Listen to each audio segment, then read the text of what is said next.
खुद को याद रखना भूल जाते हैं, पैसों की भाषा जब सीख जाते हैं। आदाब, मैं हूं इमरान खान, न्यूज ND24 से। मुख्यमंत्री के शहर में एक ऐसा गांव भी है जहां विकास सिर्फ कागजों में है। जी हां, शुक्र है कि हंसी बाजार में नहीं बिकती साहब, वरना लोग गरीबों से ये हक भी छीन लेते हैं। गोरखपुर गधा ब्लॉक के अंतर्गत ग्राम पंचायत घोड़साओं के राजस्व टोला बेला व डुमरी मंझरिया में आज भी लोग बिना सड़क व नाली के रह रहे हैं। हमारे संवाददाता N अंसारी की रिपोर्ट सुनिए पूरी कहानी हमारी साथी अमीषा चौहान की जुबानी। मुख्यमंत्री के शहर में एक गांव ऐसा भी कागजों में सिमट कर रह गया है जिसका विकास। नमस्कार, आप देख रहे हैं ND24 न्यूज़ और मैं अमीषा चौहान। मुख्यमंत्री के शहर में एक ऐसा भी गांव है जिसके विकास कागजों में ही सिमट कर रह गए हैं। गगहा ब्लॉक के अंतर्गत ग्राम पंचायत घुड़साओं के राजस्व टोला बेला व डुमरिया मझरैया में आज भी लोग बिना सड़क बिना नाली के रह रहे हैं। कहने को तो ये गांव जानीपुर में गगहा जाने वाली मुख्य मार्ग से सटे हुए हैं, लेकिन इस गांव के अंदर जाने के लिए सिर्फ एक ही मार्ग है, वो भी अधूरा। इस सड़क को सिर्फ मेन रोड से गांव तक ही बनाया गया है, लेकिन गांव के अंदर एक भी सड़क नाली नहीं मिलती है। गांव के अंदर गंदगी का अंबार लगा हुआ है, जगह जगह पर जल जमाव, नाली का पानी नाली से फैला हुआ, सब तरफ पानी भरा हुआ है।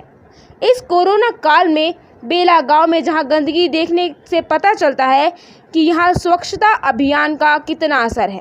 ग्रामीणों का कहना है कि ग्राम प्रधान शकुंतला देवी के प्रधान प्रतिनिधि रावलवट गुप्ता ने जब काम कराने की बात कही जाती है तो उनका साफ कहना होता है कि वोट नहीं मिला था बेला में, इसीलिए आज तक कोई कार्य नहीं हुआ है। ग्राम प्रधानों पर, ग्राम पंचायत अधिकारियों पर सब कागजों पर ही काम होता है, क्योंकि ये भारत है जनाब, सिर्फ कागजों पर ही काम किया जाता है, जहां पर अधिकारियों की फितरत ही नहीं है कार्य करना।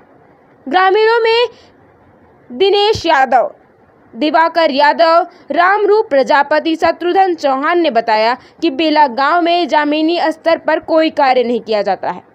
बेला गांव में मुख्य सड़क के किनारे आबादी की कुछ जमीनें हैं।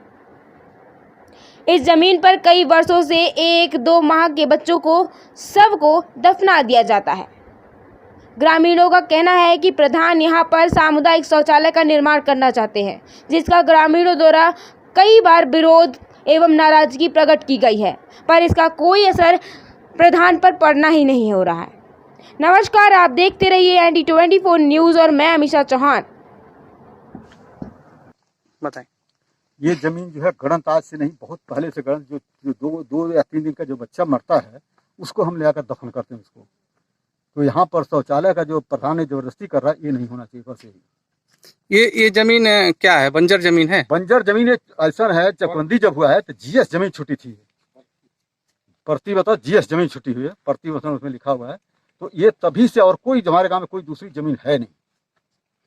तो इस जमीन पे प्रधान क्या शौचालय बनवाना चाह रहे हैं? ये नहीं चाहिए हमको। आप लोग क्या चाह रहे हैं? ग्राम सभा आपकी क्या चाह रही है? ग्राम सभा ये चाह रहा है हमारा कि मतलब ये जो प्रति जमीन छुट्टी, यहाँ जो पहले से हम गणत के बच्चों को काटने के लिए जमीन छोड़ी हुई है, इतना ही जमीन, बस वो जो है हमको ये होना चाहिए। भाई ये जमीन पूरे गांव इसलिए विरोध कर रहे हैं कि सब लोग चाह रहे हैं कि इस पर लाइटिंग मत बने, और प्रधान जी कह रहे हैं नहीं हम जबरदस्ती लाइटिंग बनाएं। इसलिए हम आप लोग को बुलाएं, आप लोग की मदद से इस कार्य को आप लोग जैसे हो सके रुकवा दीजिए। यही एक गणत की जमीन है जो बच्चों 2 महीने 1 महीने जो मर जाते हैं यहीं पर लोग ला गाड़ते हैं, और हमारे गाँव बेला में कोई जमीन ऐसी नहीं है कि जो हम लोग कोई कार्य करेंगे। हो सकता है हम लोग बार बनवाने की, जो लोग मर और जाते यहीं पर व्यवस्था करें। बताइए हम लोग कहाँ जाएंगे? क्या नाम है चाचा जी? हमारा नाम राम सागर यादव है। अच्छा, क्या समस्या है आप लोग? समस्या है, देखिए सर, ये प्रधान जी किसी सदस्य भी नहीं पूछे, जो सदस्य हमारे गांव में 2-3 लोग हैं उनसे भी नहीं पूछे, बाकी गांव तो गांव भर के ही है, और वो शौचालय इसमें बनवाना चाहते हैं। हमारी ये पुश्तैनी जमीन जो GS बोली जाती है, इसमें जो छोटे बच्चे पैदा होते हैं उसी के लिए हम लोग यहाँ छोड़े हुए हैं, उसी को बच्चों को ले आके यहाँ पर हम लोग दफनाते हैं, और ये जबरदस्ती शौचालय बनाना चाहते हैं। ये जमीन है, पहले छोटे बच्चे मर जाते हैं उनको यहाँ पे दफनाया जाता है। 1-2 महीने के नवजात शिशु एक्सपायर कर जाते हैं, उनको दफनाया जाता है। और उसी को पटवा के प्रधान सामुदायिक शौचालय बनवाना चाहते हैं, जो कि हमारे गांव वाले नहीं चाहते हैं। पूरा गांव इसका विरोध कर रहा है। यहाँ बनना नहीं चाहिए, सामुदायिक शौचालय नहीं बनना चाहिए। बताइए नाम। पप्पू यादव जी, क्या समस्या है आप लोग? समस्या यह है, यहाँ गड़न था और प्रधान चाहते हैं कि यहाँ पर लैट्रिन और बाथरूम बनवाया जाए। लैट्रिन बाथरूम यहाँ पर नहीं बनना चाहिए। तो पूरे गांव यहाँ सहमत है? पूरा गांव सहमत है, और जो नहीं सहमत है वहाँ खुल के सामने आए और बोले कि हम चाहते हैं यहाँ पर लैट्रिन बाथरूम बने।